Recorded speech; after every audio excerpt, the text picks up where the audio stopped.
Welcome to the Bill Levinson Experience, a motivational podcast relating to the insurance brokerage industry and business in general. And now, here's Bill Levinson.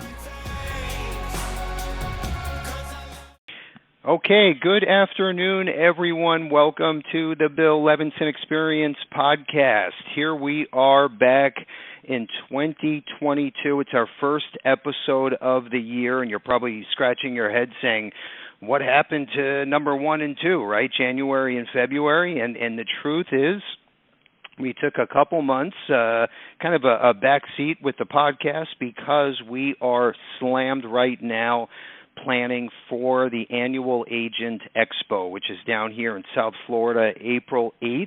So make sure you write that down, April 8th, and you must RSVP. So yes, we have a record number of agents attending. And the truth is, it's been almost 3 years now since we had the last expo because of the pandemic. So we are super swamped here, which is always a good thing. And we're back, obviously, here in March, almost the end of March, and the beginning of the year, first quarter, with a special guest speaker. So I'm very excited about the first episode of the year. And the reason why is because I met this gentleman. So today we're almost the same age, and I met this gentleman when we were in our early teens. So it's a really cool, interesting story. Where he is today is amazing, and what he has accomplished is amazing as well. And I think that everyone is going to walk away with some great nuggets, information, just kind of a different angle and strategy on how he looks at the business and how they help their clients, and they're also open to working with agents as well. They're in the South Florida area. So anyway, good stuff to come. We also have Cary Levinson, my father, is joining us. So this is the first time we ever had the three of us on a podcast episode. So, of course, myself, Bill Levinson, Cary Levinson, my father, and then our guest speaker, Jason Solodkin. So this is going to be fun. Just sit back, relax, take plenty of notes. And, of course, if you need to circle back after the call podcast, if you're listening on any of your favorite podcast channels, great. YouTube, great. Through our website or app, that's fine too. But I want to make sure that you write down comments, questions. We want to hear from you. So please. And then if you want to speak with Jason further after the call, we can arrange that as well for you. I'm going to share his contact info at the end, or just let us know, and of course, we would be more than happy to make the introduction. Okay, so first off, Cary, thank you for taking the time and joining us today. Absolutely, Bill. I appreciate the honor, and any way that I can help at any time, you know I'm here. Well, we appreciate it, Cary. We also want to introduce real quick our official guest speaker, Jason Solodkin, is on with us from the FDR Group. Jason, I want to welcome you to the show. We appreciate you taking the time. Oh, I'm looking forward to it, guys. Thanks for having me today. Yeah, of course, our pleasure. All right, so I'm going to jump in and just kind of tee up the story and how we met, and then where we are today and how we got to this place, right, where we are today, March 23rd, right? Here we are, 11 a.m., 2022. So it all started, like I said, in our early teens. We both, me and Jason, grew up literally with an insurance spoon in our mouths, okay, at a young, early age. And our fathers were both in the business. So obviously, Cary Levinson started Levinson and Associates in 1972, and Jason's father, Jeffrey Solodkin, was in the business as well, and Jeff and Cary worked together. So what happened is we would go on these company conventions, and we would have these little get-togethers and birthday parties, whatever it was. And of course, Cary and Jeff were the insurance guys, and me and Jason were the insurance guys' kids, right? I mean, it's just the way that had happened. And then the long story short, I'll never forget this. So the first time I saw snow ever, being born in Florida, in Miami actually, we were invited to a trip to Steamboat Springs, Colorado, by, I think it was Conseco back then, had a top GA convention. So Cary says to me, "Oh, you're going to have a great time, and Jason's your age, so you guys are going to hit it off and have a blast, and trust me, it'll be just a guy's trip. It's going to be a great time." So I said, "Great, let's do it." First time I saw snow. Anyway, we had a blast, and me and Jason got to hang out and experience all these cool things, right? And I know a lot of this stuff was a first time experience for me, so it was an amazing time. Plus, to kind of to see the synergy and the father-son relationships, and it was really a cool men's trip bonding experience, if you will, and I'll never forget it to this day. So I remember Jason was always into sports and professional athletes and knew all the statistics, and all he ever spoke about was these professional sports teams, and how one day he's going to be a professional sportscaster and all this stuff. And I was like, wow, this is pretty cool, and at that time I was into motorcycles, dating, and working out, so it was a little different for me, but I was intrigued by it. And then I don't want to steal his thunder, I'm going to let him tell you the story, but he wound up being a professional Miami Heat radio host, the official radio host for the Miami Heat. So his dream came true, and then he shifted over into the insurance business. So it's just crazy. A couple months ago, they came into our office, and we're all working together again. So it's just a great story. And I remember saying to him, "Jason, I got to have you on the podcast because agents are going to love this story, and kind of just hear the way that you started and what you guys focus on and what made you successful in both industries, right?" And so I just think there's some great takeaways here. So without further ado, Jason, do you want to just dive in and tell us how it all began for you? Absolutely, and thanks again for the opportunity. And I tell you, there aren't many people who you just think about and realize automatically that you have a smile on your face just by thinking about these people and your experiences with them. But Bill, you and your father, certainly just memories that we have, just puts a smile on my face. So, I mean, you talk about the icy conditions of Colorado as two South Florida natives going on a sleigh ride at 10 o'clock at night when it was probably 20 below.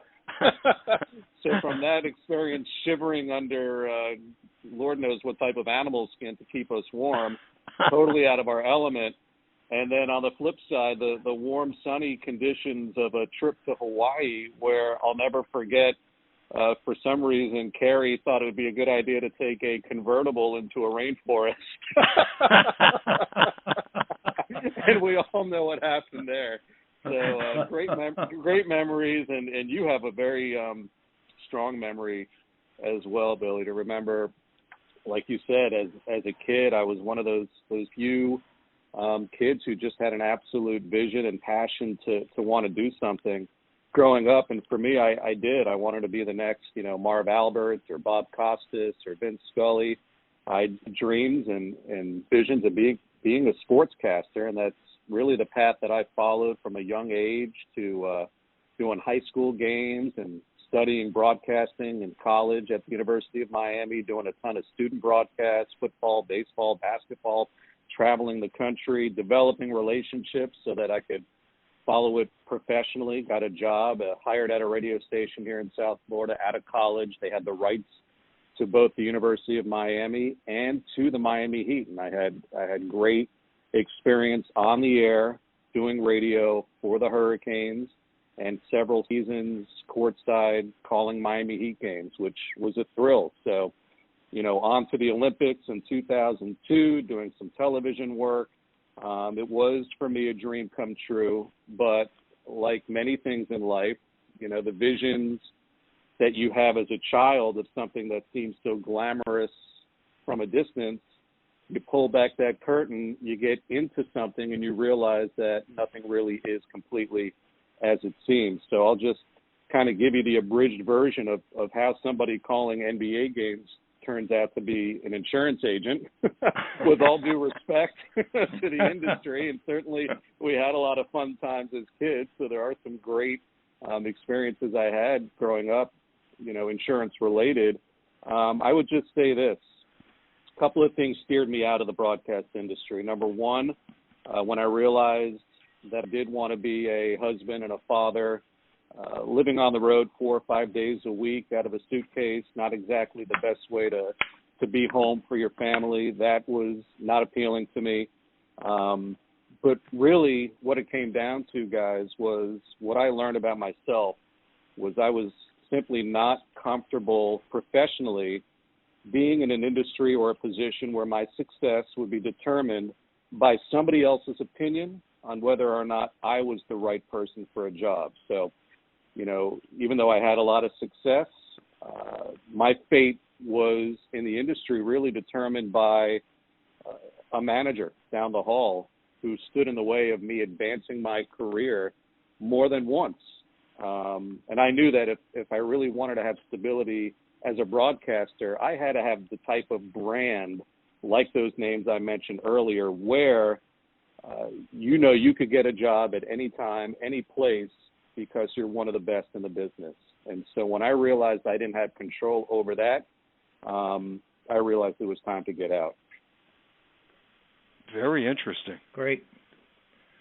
Yeah. No. That's an interesting way to look at it. And you know what else I find interesting too is, when you made a comment and it was funny and cute, about sorry about how I went from being a professional sportscaster to now a life insurance agent. We all kind of chuckled, but it's the perception of people think about, especially growing up, high school, college, a life insurance agent or a certified financial planner, right? And they think it's not so glamorous and you can't make the crazy money, and we're better off being a professional sportscaster or athlete or attorney, doctor.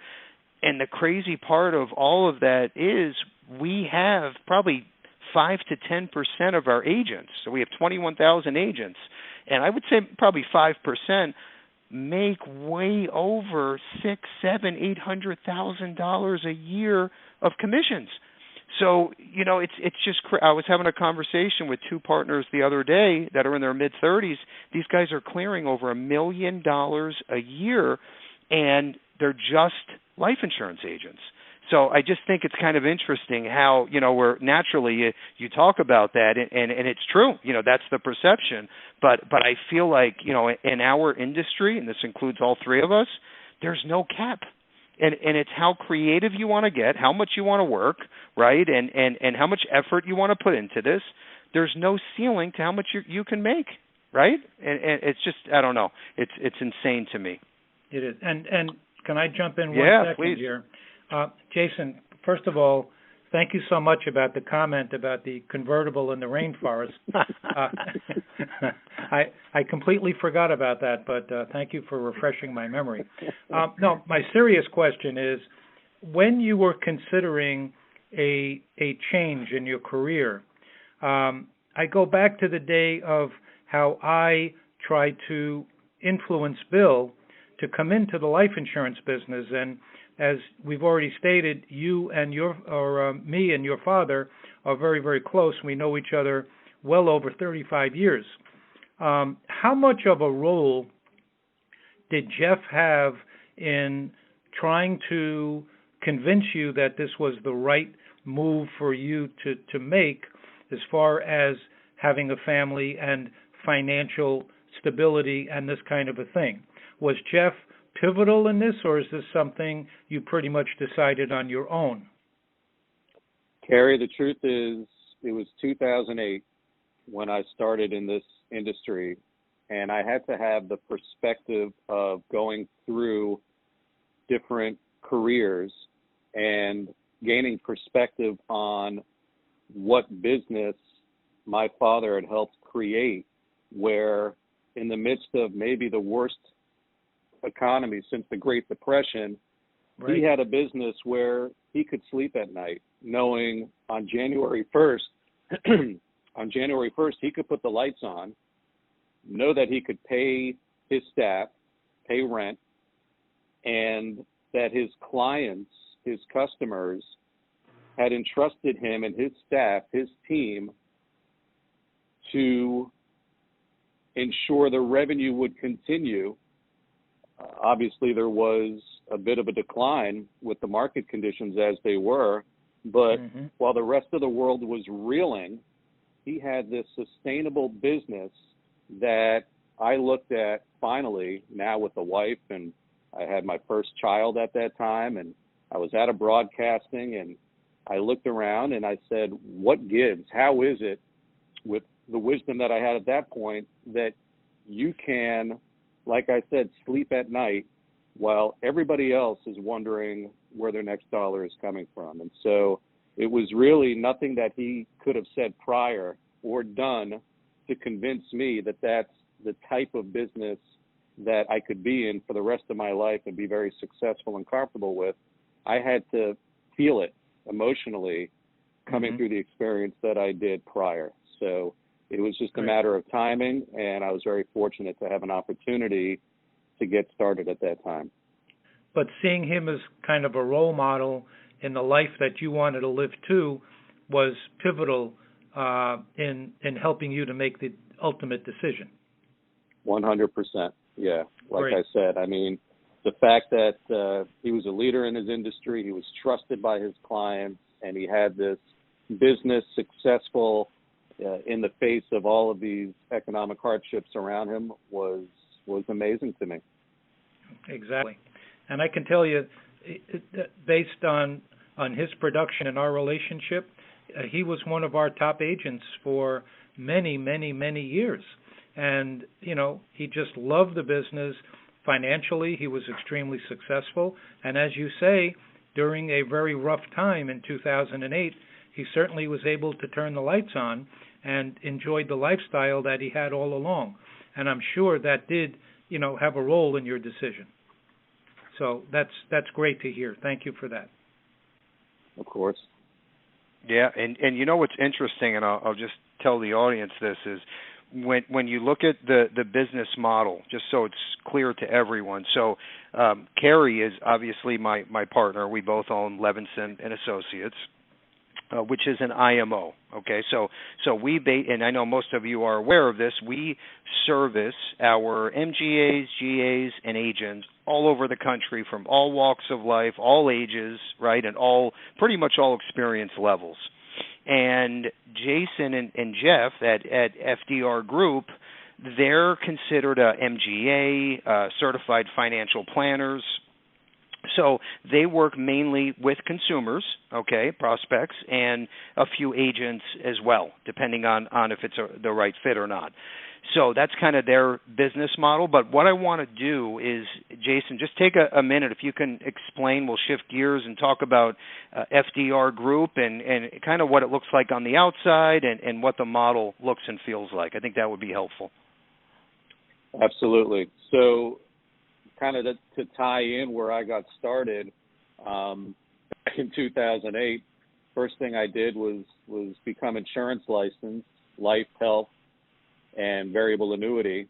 And then I went and became licensed to sell securities, Series 7 and 63 and 66. And then I took it a step further for my own education and credibility and became a certified financial planner, which I would say was maybe the most difficult thing that I'd ever done professionally to get that certification, which fortunately I was able to get through on the first crack. So I did all this because it was laying the foundation for the type of work that we do, which is primarily very comprehensive financial planning, which covers investments, insurance, retirement planning, estate planning, income tax planning.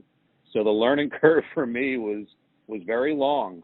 And, you know, it's like I tell people, it's shocking that we don't get enough of this education in this country growing up, because to me, there's nothing more important in your life other than your health than your wealth and proper financial planning. So that's what we do. We ask a ton of questions for individuals, for business owners. We try to learn as much as possible to put together the right plan, chart the right path generationally, not just for the client, but for their family and future generations. Our concentration is primarily wealth management, which covers your basic investment accounts. We have our own portfolio manager that's very experienced, been in the business a long time. We have a team that consults on how we invest our clients' money ongoing, but we are in control there. We have an expertise in annuities that dates back to the 1980s when the firm really just got started. And I still remember as a kid, you talk about memories, both of my parents, my mom very involved in the marketing of the company, putting together these seminars for physicians at all the different hospitals throughout the state on asset protection. So I'm sure a lot of people listening know a lot of the benefits of annuities, the guarantees, market protection, even tax deferral, but asset protection as well in the state of Florida, which back in the 1980s was a very big issue for doctors who were facing skyrocketing premiums for their malpractice insurance. So they were looking for alternatives to protect their assets. And that's what started us in the annuity world, which because of the tax deferral, now you're talking 3-4 decades later, a lot of those original clients may have transferred through a 1035 tax-free exchange from one annuity to the next, but they've got this huge buildup of wealth. So we have to remain experts on annuities. I will say that one thing that may make us unique when it comes to insurance-based products, whenever given the opportunity, it's always been the top trail amongst commission options. We've always been incentivized to continue to manage those products long-term. So even though you may be giving up 6-7% commission in the first year, we always felt that in the long term, we're doing the right thing for our client and the right thing in the relationship to take the trail option on a commission to treat an insurance-based product like an investment product, get the recurring revenue, manage the product, sustain the relationship long term. And that's been the key to our success, long-term relationships, which are now second and even third generation from some of those original clients. Wow. Yeah, that's impressive. I feel like you have literally all corners of the market covered in-house. I mean, there's probably a rare case where you have to refer out any business. And I think that's kind of the point, right, where you handle everything under one roof, Jason? Absolutely, and that's one of the things I love about the business is there's multiple ways to generate revenue, but you got to have the right team around you, and you do have to have the expertise on your side. Yep, that's 100% fact. And let me also tell you this. Obviously, I've known Jason and his father, Jeff, for so many years. And the one thing I can say, and it's huge, and it's very rare these days, is you guys always, no matter what, it's never about commission. It's always about doing what's best for the client, and finding the best product for that particular family or prospect. And, kudos to you guys for that because, there's a lot of agents these days, yes, they're helping the client, but it's I can make 10 more points here, and then they're looking at this other company. And you guys, that always comes second and third. It's always doing what's best for the client comes first. And I don't say that lightly. So my hat goes off to both of you. And Jason, you said just a minute ago, and Bill picked up on it, you specifically said if we have to give up 6 or 7% commission, we're always going to put the client first. Well, I can tell you, after being in the business as long as your father, since 1972, I can tell you that the majority of agents do not have those words in their vocabulary. They are not willing to give up commission for the benefit of their client. And I think that's a huge contributing factor to you, your dad, and your team's success, because you always, going back 35, 40 years, always would put your client first. You used to say to me, I will not, or your dad said to me, I will not sell that product unless it's right for my client. And that's unique, and you and your team should be very, very proud of that. Well, I appreciate it. I think if you're an agent listening, you have to ask yourself, do you want to be known as somebody transactional, or do you want to be somebody known as building relationships for the long term? And I understand everybody's got to eat, and there are times where, it may be difficult to forego that big commission on the front end. But if you're in this for the long term, you're doing the right thing for the client, but you're also doing the right thing for your business. Exactly. And I'll bring one other thing in. I called your dad, I believe it was 2 days ago, to discuss a case, and we were breaking up. And I said, do you want to call me back? Or, the reception is not great. He said, well, I'm on my way to Orlando. And for those of you who don't know, Orlando is about 3.5 hours from South Florida. And I said, oh, what, you going on vacation or what? And he said, no.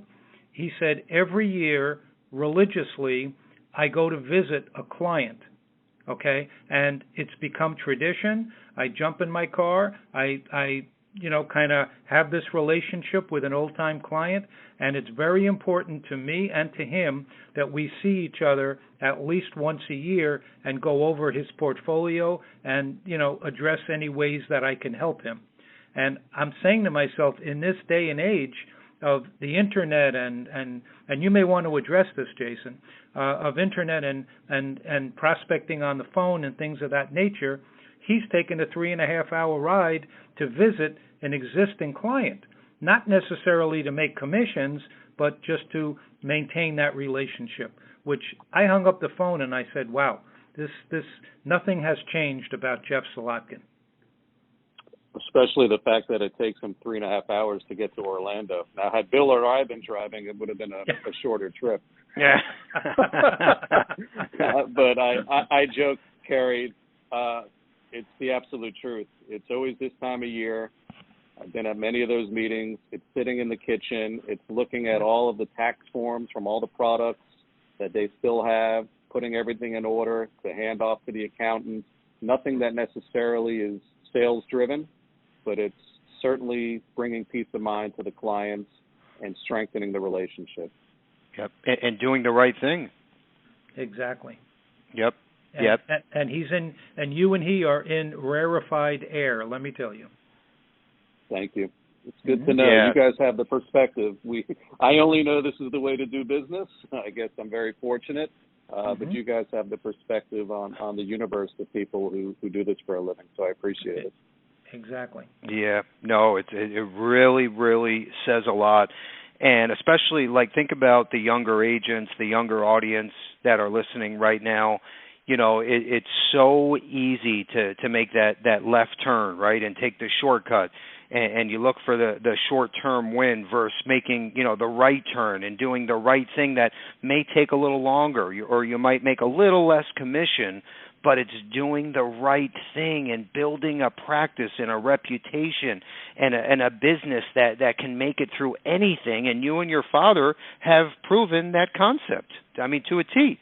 So, and I feel like me and Cary, we do exactly the same thing when it comes to our agents and relationships. It's the same exact thing. So, it just goes to show you. How else do you explain 4 decades in the business and handing off from one generation to the next? And for the agents listening, it's going to come back to you. You're going to get not only that client coming back to you, but that client's going to refer other people to you as well. So if you have the patience, again, doing the right thing, it's karma. It'll come back and strengthen your business long term. Yep, it's proof is in the pudding, and it's a 1,000% fact. That's the right way to do things. Okay, let's also, before we move on, let's just let the agents know. Obviously, Jason and his firm, they're very well-rounded, as we just spoke about.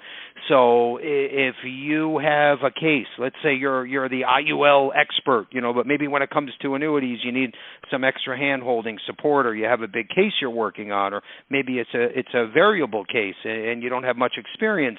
Jason is also open to possibly partnering with you on a case, or if you need support. So just kind of keep that in the back of your mind as well, right? I feel like it's a win-win-win across the board when we make these introductions. So important point there. Okay, let's keep moving here. So a couple other things that I want to mention. Obviously, you guys have built your firm on reputation, results, A+ outstanding service, right? And you've had 2-3 generations of prospects and consumers. It's like a big family. Has anything changed? Let's say with the pandemic. I know that most of your marketing, is done through referrals and online and introductions. But have you seen any shifts, any changes in the way you guys do business over the last, let's say, 24 months since we've had this pandemic? Absolutely. So in the midst of everything else going on in the world, we had made the decision as a firm to change the broker-dealer that we do our securities business with right in the middle of COVID, which for people who don't know means you have to have every client agree to sign over their accounts to the new broker-dealer. So whether that's a DocuSign, which is technology that obviously we're all familiar with now, or face-to-face, as difficult as that was during a pandemic, it forced us to get in front of our clients at that time. But that was difficult. And for those clients who weren't comfortable with it, it was a lot of hand-holding through new technology. So we've all had to learn how to do Zooms, like I said, DocuSign. There's certainly not as much of the in-person meeting. It's starting to pick up a little bit more now. So it's just extra attention to new technology or old technology like a telephone, and staying in touch with, making sure your clients are still front and center and comfortable with you, even as the world changes around you. Yeah, very, very important, extremely important. I've seen a lot of agents and agencies grow literally tenfold over the last couple of years, and then we've seen some agencies, unfortunately, go in the opposite direction. They had 30 employees in an office, and now there's 2, and they're working out of a third bedroom at home. So, we've seen both sides of the fence. So I was just curious to see what happened with you guys in your firm, but it seems that you're in a great place now, probably the best place in history as far as business goes. I know you're off to a great start with us, and things are looking good. So that's always a positive. It was tough in the beginning. Our employees were working at home, but because we've had,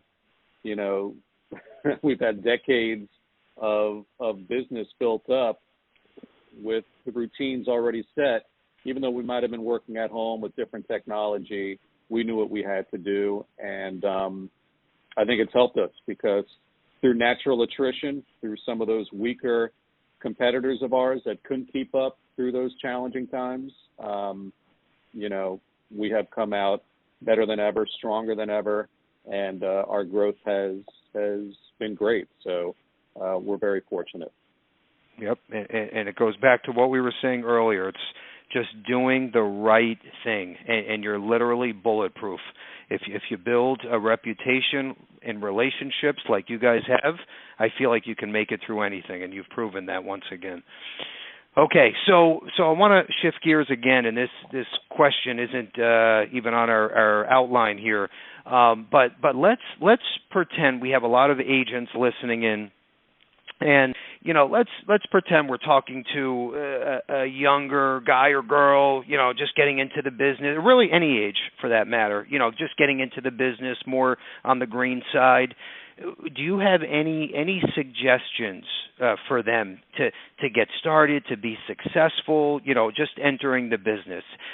Should they focus on a certain niche? Should they get active, with temple or church, or, anything that you can share with the audience? Any pointers? Try to become an expert at something.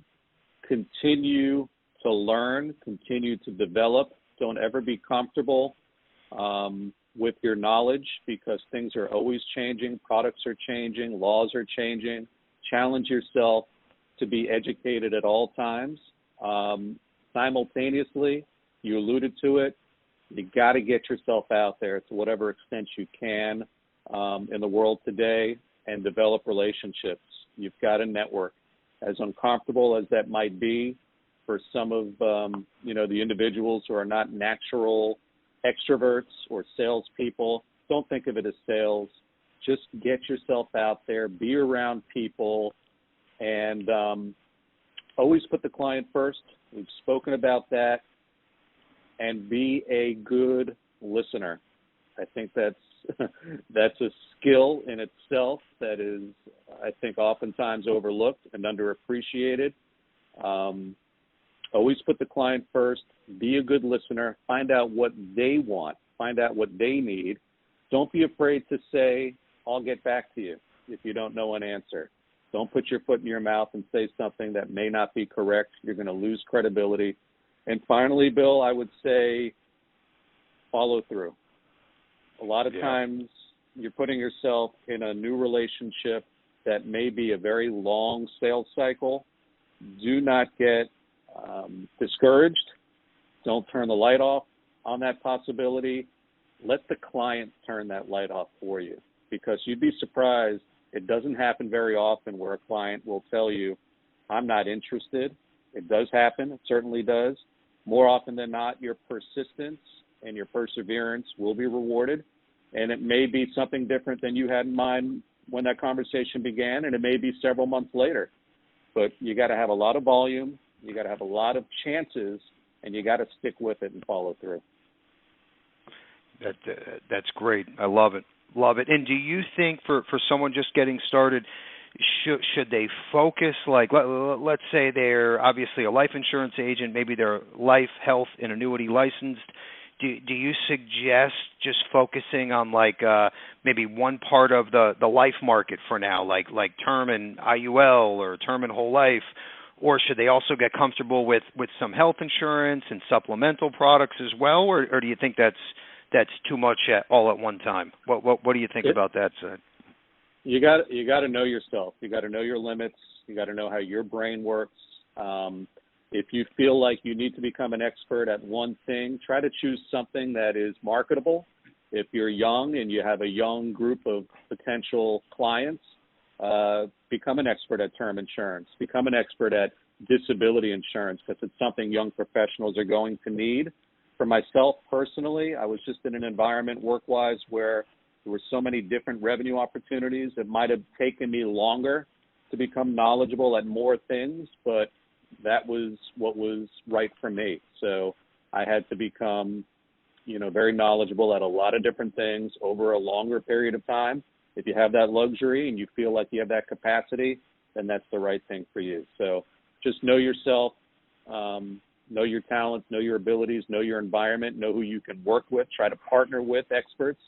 If you can't become an expert at something, surround yourself with somebody who has that knowledge base so that you can service that client as completely as possible. Yep, great answer. Great, and you're right. It's a very, very personal question you need to ask yourself, because you're right. It depends on the person and what they're capable of. So great point. Now, I want to switch gears again here and ask you, because I think this is interesting. You became very successful in this part of the market with your business, and in a pretty short time. You've been in the life business as a CFP about 11 years now, Jason. What year did you start officially? It was 2008. I started at the bottom with the rest of the world, and it's been quite a bull run for all of us. But 2008 is when I started. Wow. So it's been about 14 years, which is it's still a short time considering I've been doing this for 23 years, and I still every day I pick up or learn something new. So here's my question, and I think it's interesting for myself and for the audience. How did you most of these agents, especially where you are, as far as education and how well you know the products and how you've built such a great reputation, I'm very curious. Have you focused like 100% on hands-on learning and training from your father and the other partners in the firm? Did you take any special courses, webinars, trainings, read special books, maybe focused on financial planning? Where did you get all of this great information and expertise from? All of the above, Bill. Just surround yourself with knowledge. It's fortunate to have people around me who had expertise, but the truth of the matter is, as great as a team as I had with FTR, everybody was busy servicing clients. So you gotta observe. And I would just say finally, there's no better teacher. There's no substitute for experience. So it doesn't mean you're not going to make mistakes along the way, but you just got to roll your sleeves up and get into the trenches and just get started on something and ask for help along the way, whether it's from somebody in the office, whether it's great partners like you and your father and your team. Have some people you can count on, you can lean on. Like you said, I'm happy to work with anybody that has a case or a prospect that needs some expertise, and I have my limits as well, so I have people I can lean on, but there's no greater substitute than experience. So you just got to get into the trenches and get started. Yeah, and get started. That's the biggest takeaway. It's enough talk already. It's time to put the action in and get started. Which is huge. And I know it's such a simple word, but a lot of people have trouble with that. So it's just taking the first step. In our business, a lot of agents, they get their license and they might start off in a career shop and they're captive and they get that hands-on training for a year or 2 or 3. And then there's a smaller percentage of agents that try it on their own and they team up with an IMO. So I was really curious on how you learned so fast and so much. It's amazing. I mean, you went from, professional Miami Heat radio host to CFP and a top MGA. So it's a good twist and a great story. So I was just curious. Okay, so just a couple things left, and then we're going to put a bow on this. Cary, do you have any other questions for Jason or anything you want to bring up here before I dive into my last couple? I really don't have any questions that we haven't covered.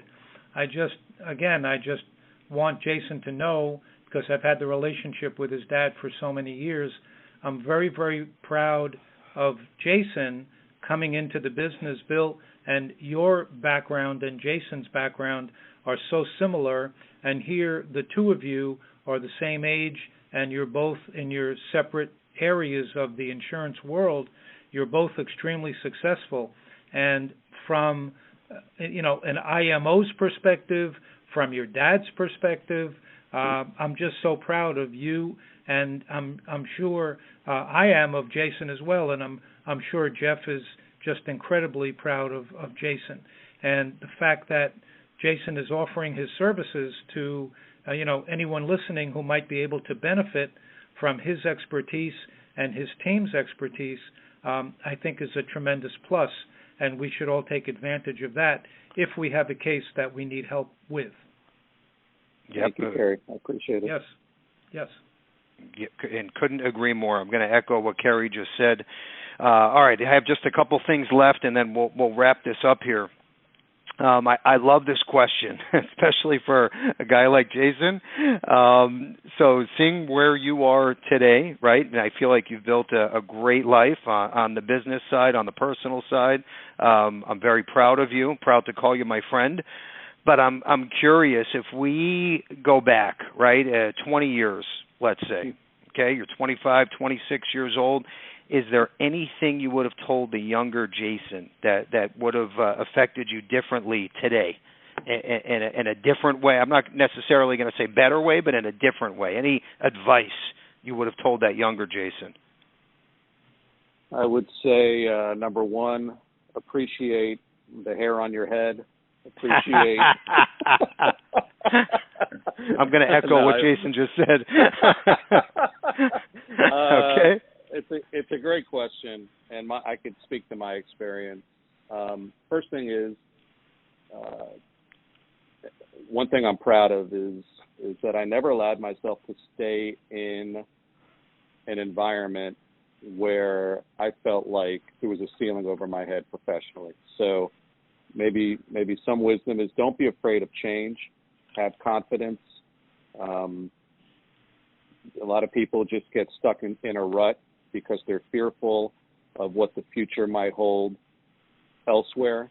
Believe in yourself.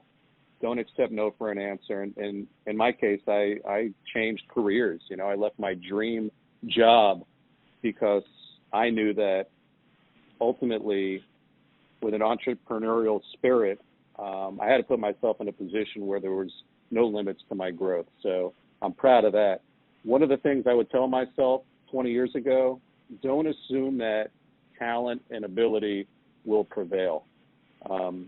You have to understand that while not being obnoxious about it, you gotta have a bit of an ego. You gotta let people know that you're qualified, that you're capable. Again, without being obnoxious about it, you have to be your own cheerleader and self-promote. You know, let people know that you're great at what you do, and it would be to somebody's benefit to use you in any particular situation. And the last thing, Bill, is relationships.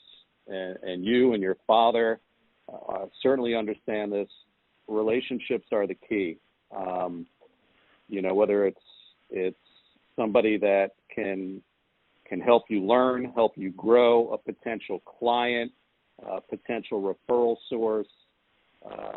Choose your relationships wisely, because there are some that will drain you, that will not reward you, that are not productive. But if you align yourself with the right people and you nurture those relationships, or the right prospects or clients, I think that is extremely, extremely important. Couldn't agree more.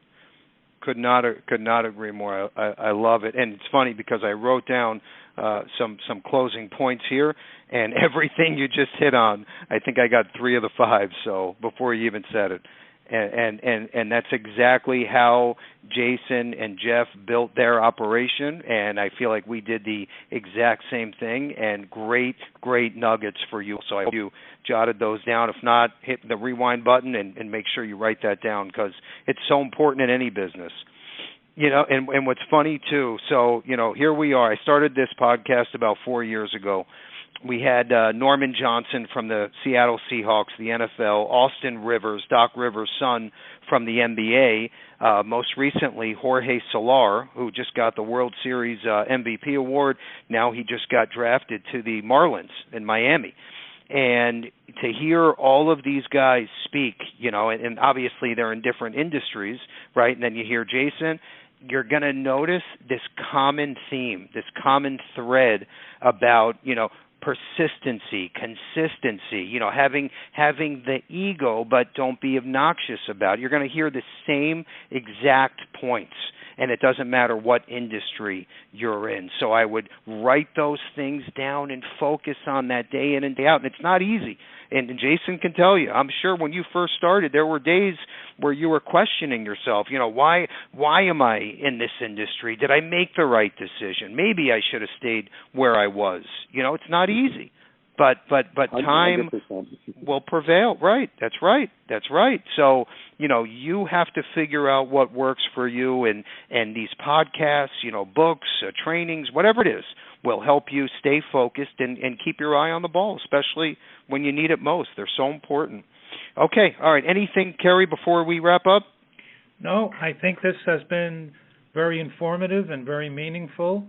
And Jason, we certainly appreciate the time, and we'll just continue our relationship. We'll keep it going. Now I've got to prepare the next generation, Cary. Maybe there you go. Maybe one of my kids will be on a podcast in 20 years talking about their father and grandfather, right? Well, that would give us no greater pleasure in the world. I love it. All right, Jason, do you want to leave with any last thoughts or comments?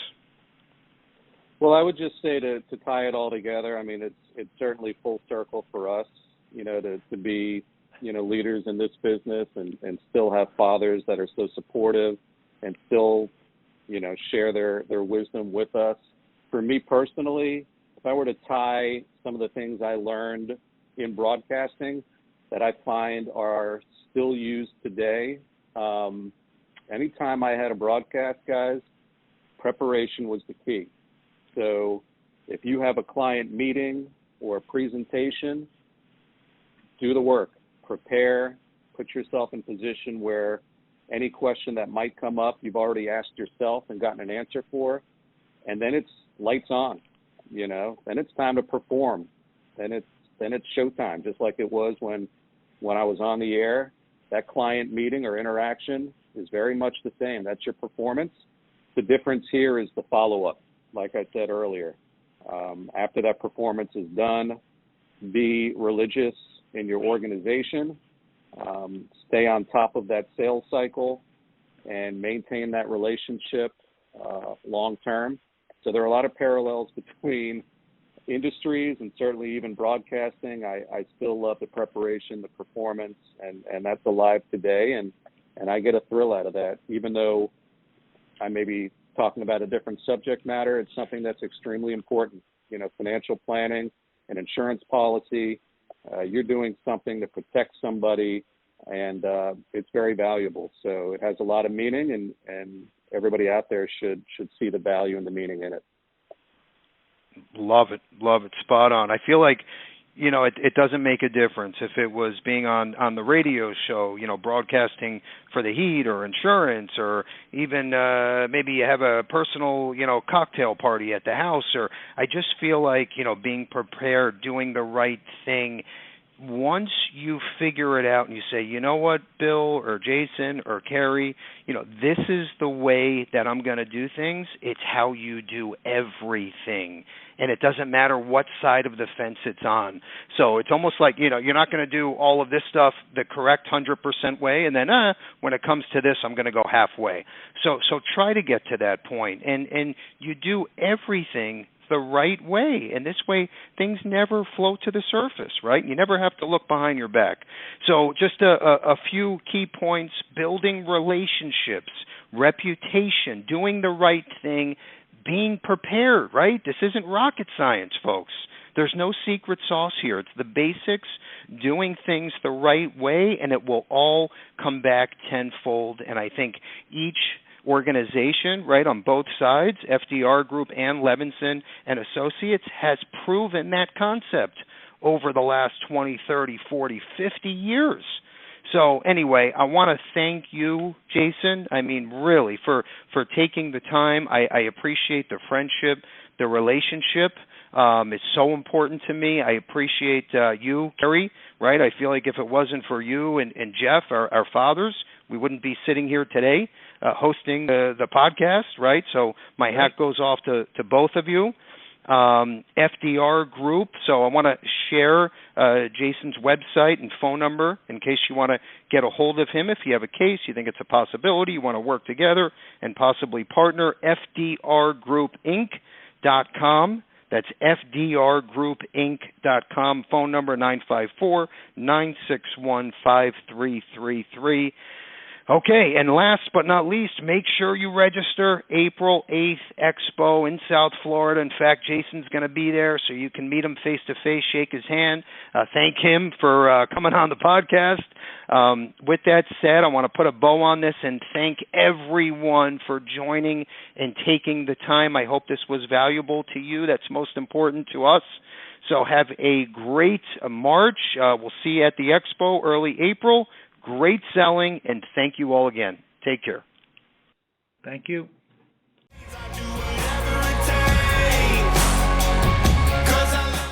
Thank you for joining us for the Bill Levinson Experience. Please feel free to share this podcast with anyone you think would be interested. You may also visit levinsonandassociates.com and all of Bill Levinson's social media pages for more information.